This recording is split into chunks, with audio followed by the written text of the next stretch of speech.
Yo, salut mes petits Moogies, j'espère que vous allez bien. On se retrouve aujourd'hui pour la review du chapitre 183 de Shokugeki no Soma, ou Food Wars, si vous êtes plus habitué à ce titre-là, que voulez-vous. Et donc, on va démarrer directement ce chapitre, alors avec une petite pointe de déception, je dois le souligner, le fait qu'on n'ait pas vu d'ours. Bah oui, il faut bien dire ce qu'il est. On attendait ça avec impatience depuis le chapitre précédent, bon, même si on avait eu une petite aparté avec ce qui s'était passé au niveau du Conseil des 10, enfin le nouveau Conseil des 10 de Centrale avec Ayama et tout. C'était fort sympathique, d'ailleurs, j'ai beaucoup apprécié ce chapitre. Mais là, on revient directement sur les ours, puis on te dit en fait non, voilà, l'ours il a réussi à deviner un petit peu qu'on le suivait et tout, tu vois, il a modifié un peu sa trace. Bon, alors en même temps, le chasseur, ça prouve que voilà, il connaît, c'est un bon sage, c'est un bon chasseur. Voilà, pour reprendre encore une fois le sketch des inconnus. Ce sketch, franchement, il est pliant. Allez, c'est cadeau, je vous le mets en description, je crois en plus qu'il est sur YouTube, sur la chaîne des inconnus. Voilà, c'est un classique et il mérite d'être vu. Ça, c'est pour moi, c'est cadeau. Bref.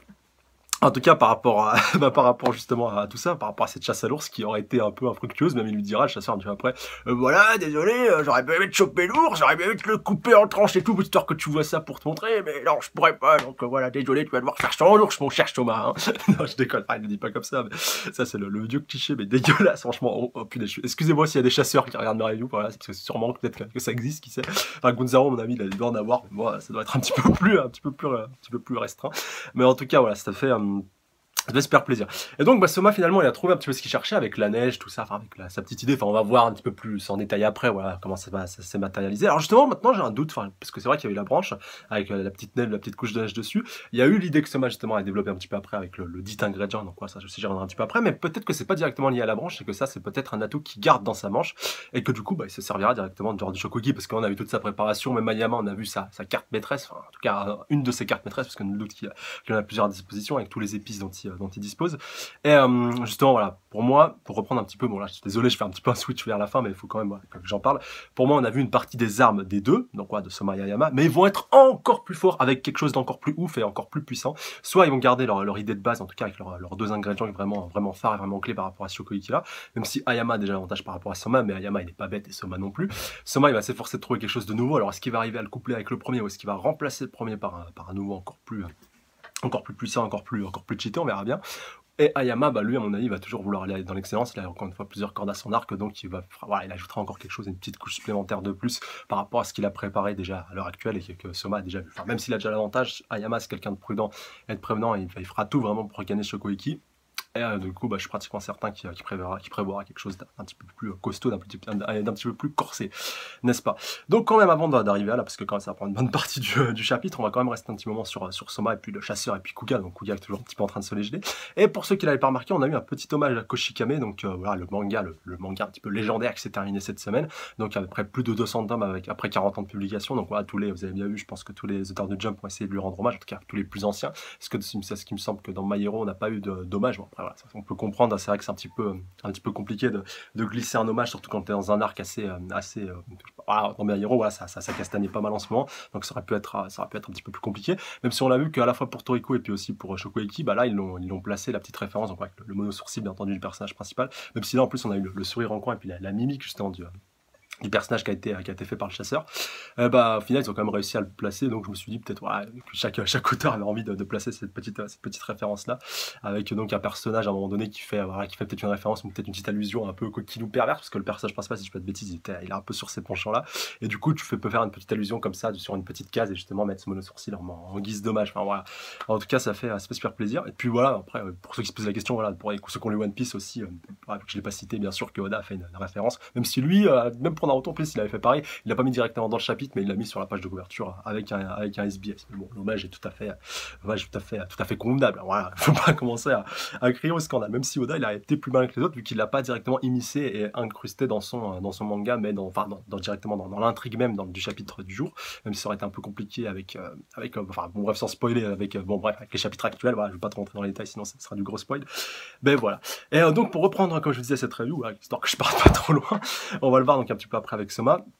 Et puis surtout voilà, avec cette finalité de l'entraînement, par rapport déjà au fait que le chasseur donc déjà connaît un petit peu Totsuki, donc soit qu'il dit oh tu connais Totsuki et tout, et le chasseur quand même qui fait une bonne référence et puis une bonne explication par rapport au fait que Totsuki écoute tous ceux qui bossent un petit peu de près ou de loin à la chasse ou qui s'y connaissent un petit peu un minimum dans la cuisine ou même dans l'agroalimentaire, donc quoi, pour te montrer à quel point Totsuki c'est implanté. Si on devait un petit peu le qualifier avec une entreprise IRL, je penserais à Nestlé, mais c'est vrai que Nestlé ils ont beaucoup de touches dans pas mal de choses, voilà, un petit peu dans le cosmétique avec L'Oréal, ils sont présents sur pas mal de secteurs, mais c'est vrai que dans l'agroalimentaire c'est 1, je crois, si ce n'est le premier, donc dans ce secteur-là. Et donc, ouais, tu peux facilement faire le comparatif avec cette entreprise-là, même si c'est pas tout à fait pareil, vu que là, en plus, Totsuki a bien l'air d'avoir le monopole, enfin, pas tout à fait le monopole, mais voilà, il est un petit peu omniprésent dans tout ce qui touche à la bouffe au niveau du Japon. Et encore plus, bah, si Azami arrive à mettre en place son projet, donc ouais, qui est d'étendre l'influence et la pensée de Totsuki à l'intégralité du Japon, à l'intégralité des cuisines du Japon. Donc voilà, c'est un petit peu normal à un moment donné que Totsuki soit un petit peu réputé et connu. Et juste par rapport à la viande de qualité et la viande de choix, d'ailleurs, comme lui dit le chasseur, donc là, lui, t'as pas à t'inquiéter par rapport à ton Shokoiki et tout, si c'est Totsuki voilà, qui fait la demande, ils vont engager un chasseur voilà, d'expérience, quelqu'un de préparé, bon peut-être un petit peu comme lui, voilà, mais bon, voilà, il a quand même la décence de ne pas se vanter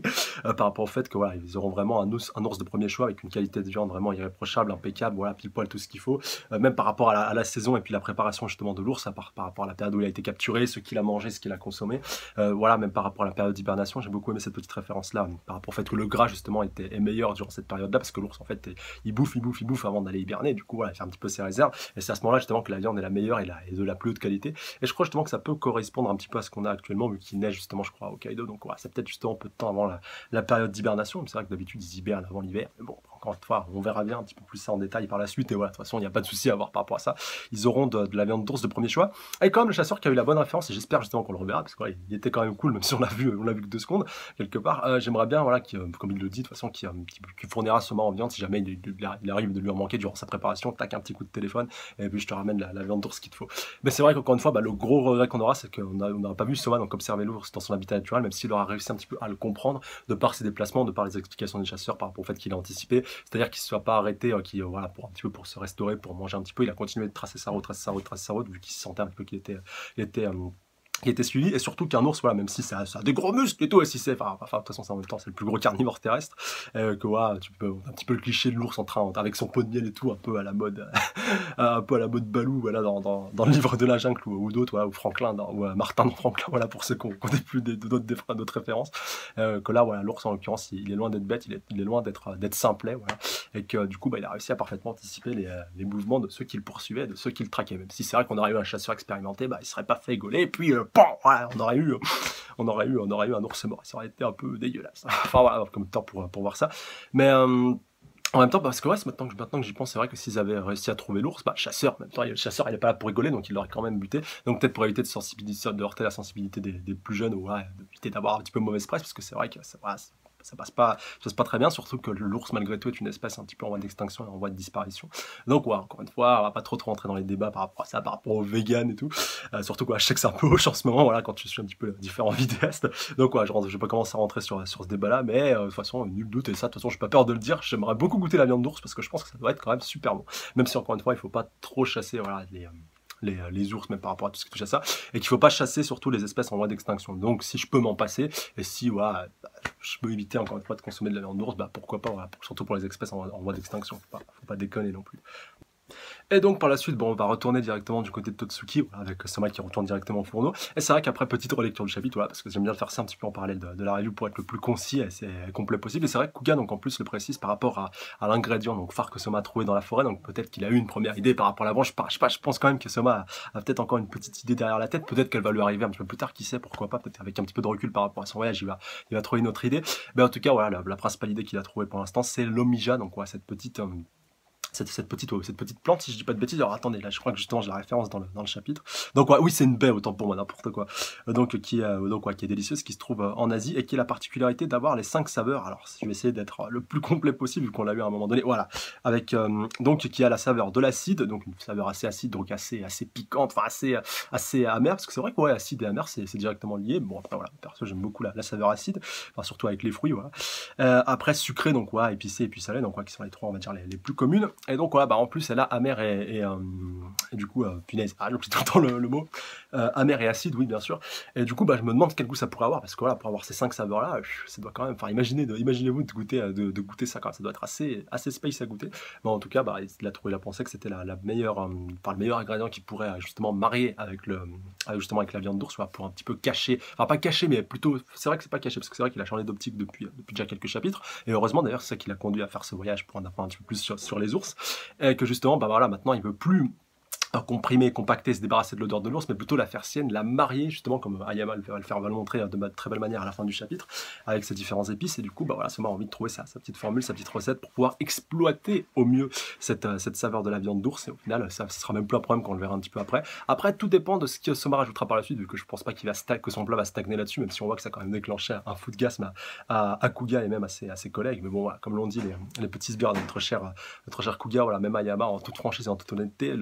la saveur d'Ayama elle est encore plus ouf. De toute façon, en plus, c'est ça qui attire un petit peu tout le monde et qui a attiré aussi à un moment donné Soma auprès de la cuisine de Ayama, donc voilà, qui nous a donné un petit peu une situation un peu inédite, il faut bien le souligner. Et donc, bah, j'ai hâte de voir ce que Soma va tenter et puis va mettre en pratique pour pouvoir justement essayer de surpasser justement Ayama dans cette catégorie-là. Et encore plus si Ayama a prévu quelque chose, un petit quelque chose en plus, parce que voilà, nul doute que son plat va pas stagner là-dessus. Et encore une fois, bah, ça va être hyper intéressant de voir tout ça et de voir ce que Soma va préparer, car on en est encore une fois voilà, qu'au début, puis de toute façon, de toute manière, les derniers artifices, les dernières spécialités, les particularités que Soma aura incorporées puis ajoutées à son plat final ne nous seront dévoilées qu'au moment en fait, de la dégustation et au moment surtout du dénouement par rapport à celui qui aura gagné ce Shokugeki. Donc voilà, il est encore beaucoup trop tôt. On commence à nous dévoiler un petit peu les armes de part et d'autre à l'heure actuelle, mais nul doute que ça va pas stagner là-dessus et que ça va évoluer de toute façon pour donner un plat encore plus ouf et encore plus badesque par rapport à tout ça. En tout cas, j'ai beaucoup aimé aussi, et c'est ça qui m'a donné un petit peu l'eau à la bouche, je dois le reconnaître, par rapport au superbe steak que Soma a commencé à préparer. De toute façon, on l'a bien vu avec sa viande hachée commencer un petit peu à pétrir. Et puis surtout le fait voilà, qu'il a un petit peu mariné et tout. La viande d'ours avec la viande d'ours haché menu avec justement avec le lomija voilà qui est donc la petite baie qu'il a décidé d'incorporer à son plat et donc qui a donné quelque chose voilà, encore une fois d'assez intéressant, d'assez plaisant. Alors est-ce qu'il va rester aussi sur ce format de steak haché voilà, un petit peu hamburg en plus comme c'est souligné un petit peu après, donc en plus forme ovale et tout ce qui tourne un petit peu autour de ça, donc voilà, c'était pas mal et puis c'était fort appétissant en tout cas visuellement, ouais, ça m'a mis un petit peu l'eau à la bouche, ça m'a un petit peu secoué les papilles voilà, pour être tout à fait concis et franchement en tout cas voilà, ça annonce vraiment du très lourd par rapport à tout ça. Et du coup, bah, on va pouvoir arriver directement à la partie finale de ce chapitre avec donc la confrontation un petit peu avec Ayama, le premier teasing, voilà, le premier choc, le premier clash, voilà, directement avec le Shokugeki qui démarre maintenant. Ah oui, d'ailleurs, ça faut que j'y revienne par rapport au Shokugeki, vu que Kuya est pas loin de nous faire une syncope. D'ailleurs, ce problème-là n'a toujours pas été réglé à la fin du chapitre. Mais quoi qu'il en soit, c'est vrai que c'est assez surprenant, et c'est la première fois d'ailleurs, je crois que ça se produit, avant donc un duel et un Shokugeki d'une telle importance comme ça, que les deux protagonistes se croisent avant et puis surtout se croisent en cuisine. Enfin, voilà, c'est quand même assez improbable, voilà, de mémoire, encore une fois, pour un Shokugeki aussi important, parce qu'il voilà, y a eu d'autres duels par le passé qui étaient un petit peu moins relevés, justement, où les adversaires avaient pu, justement, je pense, se côtoyer. Enfin, j'ai pas d'exemple concret en tête, mais je sais qu'il y en a eu. Mais pour quelque chose d'aussi important, voilà, comme s'ils s'étaient croisés, je sais pas, dans les cuisines avant leur confrontation lors du dernier tournoi, avec Kurokiba et tout, voilà, ça aurait été un petit peu n'importe quoi. Alors que là, directement, les deux se croisent, les deux voient ce que l'un prépare et puis ce que l'autre prépare, même si c'est vrai que Yama n'a pas eu besoin de boucher de sa cuisine pour savoir ce que Soma préparait, il a juste eu à sentir ses mains, donc tu vois quand même que le gars il a de la suite dans ses idées, et puis il est loin d'être bête, et puis il est loin d'être CON, voilà, pour pas être trop vulgaire, pour pas me faire hacker ma monétisation. Mais voilà, vraiment par rapport à tout ça, ça fait super plaisir, et ça annonce encore une fois quelque chose de plus ouf, vu que les deux connaissent un petit peu les armes des autres. Même si c'est vrai que comme Soma le souligne très bien, quand tu vois le pot d'épices, le plein d'épices justement qu'a Yama à côté de lui, il n'est pas capable donc de deviner quel genre d'épices il a essayé d'incorporer. Enfin, il le sent un petit peu au niveau de la saveur, mais il sait qu'il a encore d'autres cordes à son arc et qui va, encore une fois, son plat, il va pas le laisser stagner là-dessus et qui va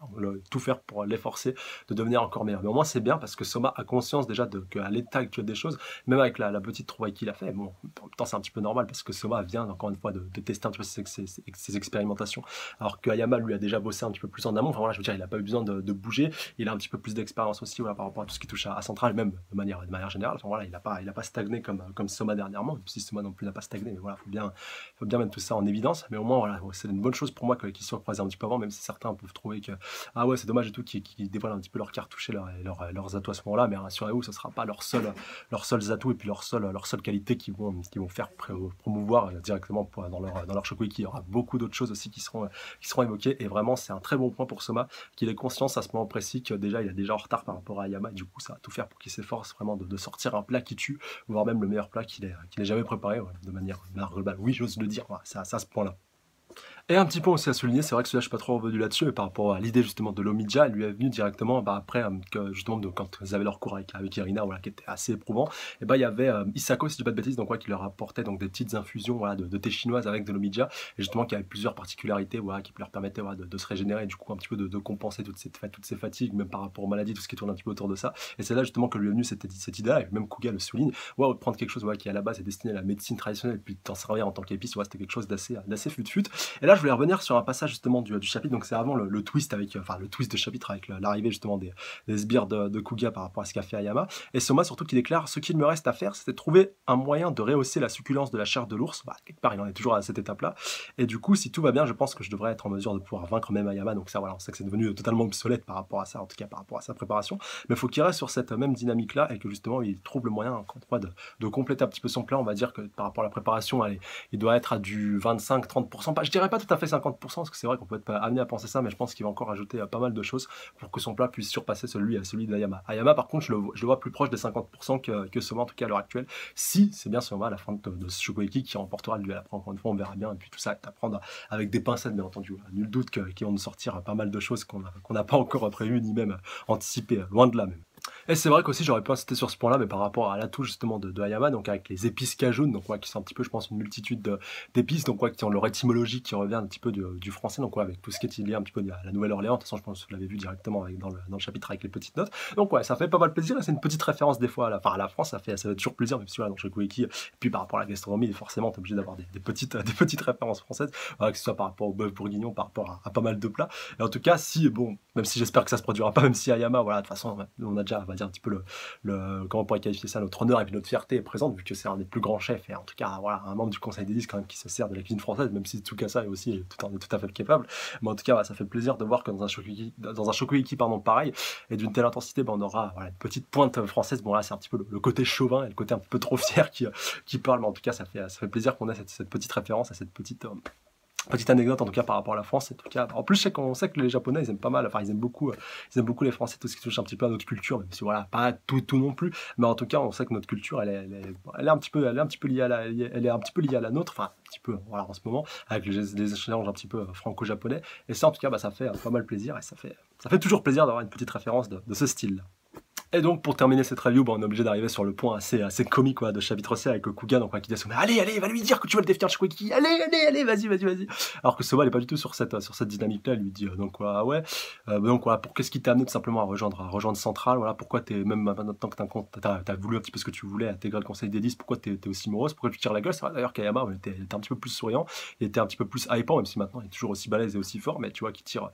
la gueule. Et je pense justement que ça peut être ce genre de petit déclic et le petit détail qui a rien à voir avec la cuisine qui pourra peut-être, je pense, faire la différence par rapport au Shokugeki, parce que le mec, enfin, je le sens un petit peu trop confiant, un petit peu trop sûr de lui, tellement sûr de ses capacités qu'il est sûr de pas pouvoir perdre, même si je sais que Ayama est très prévenant et tout, mais je pense qu'il va quand même oublier un tout petit truc, ou peut-être il va penser à un truc, il va dire non, de toute façon, c'est même pas la peine que je m'en sers face à Soma, de toute façon, ce sera pas la peine d'en arriver jusque-là. Et je pense que c'est ça qui va peut-être faire le déclic et qui va faire qui va peut-être justement lui coûter à la lecteur. Voilà. Pour moi, ça va vraiment jouer à rien du tout, à un petit cheveu ou à un petit poil. Voilà. Ça va vraiment jouer à rien du tout.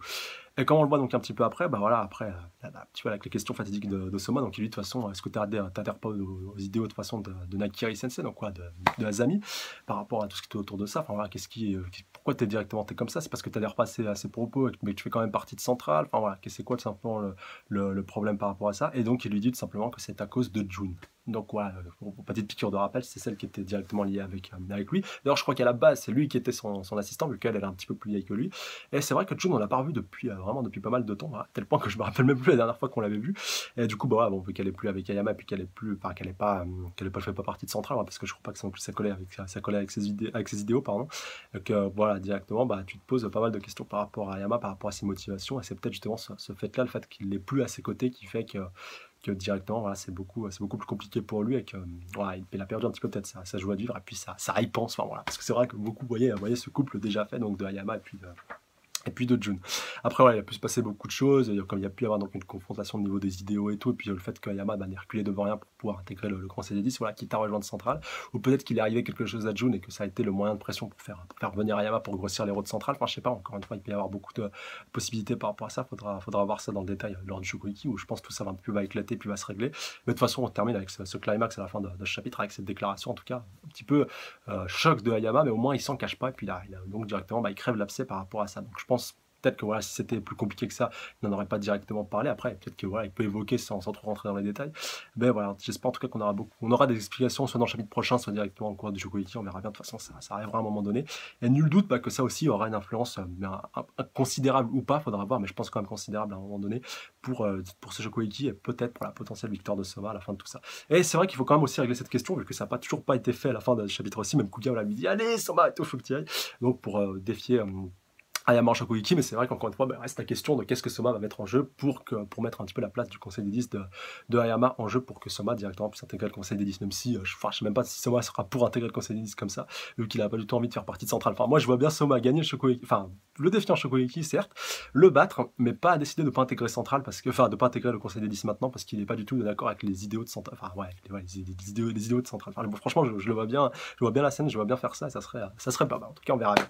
Voilà, voilà. En tout cas, c'était tout pour cette review, fort plaisante encore une fois. On est passé vraiment, on a vraiment pas mal avancé dans ce chapitre. Voilà, on a eu deux, trois petites brides justement de la préparation de Soma, la fin justement de cette petite étude de l'ours, et puis surtout la confrontation avec Ayama, qui annonce encore une fois du lourd pour les prochains chapitres. Bon, je pense quand même que le prochain sera le dernier avant que le Shokoiki officiel donc démarre. Après, on verra bien, peut-être qu'il y aura encore un petit peu de préparation. Parce que quand même, malgré tout, ça commence à faire quelques chapitres, je crois 3 ou 4. Donc, ouais, vraiment pas mal de choses qui se préparent, et en même temps, voilà, ça va être un très très gros Shokoiki, et hâte encore une fois de voir tout ça, et de voir un petit peu nos deux cuistots se mettre en action, et voir surtout celui qui arrivera au mieux se sortir et tirer son épingle du jeu par rapport à tout ça. Sur ce, je vous embrasse bien fort sur le bout de la truffe. Et donc, j'attends par exemple que vous avez des commentaires par rapport à ça, pour qu'on puisse échanger, interagir, débattre, spéculer et théoriser. Et je vous dis à la semaine prochaine. Prenez soin de vous. Salut à tous. Sayonara.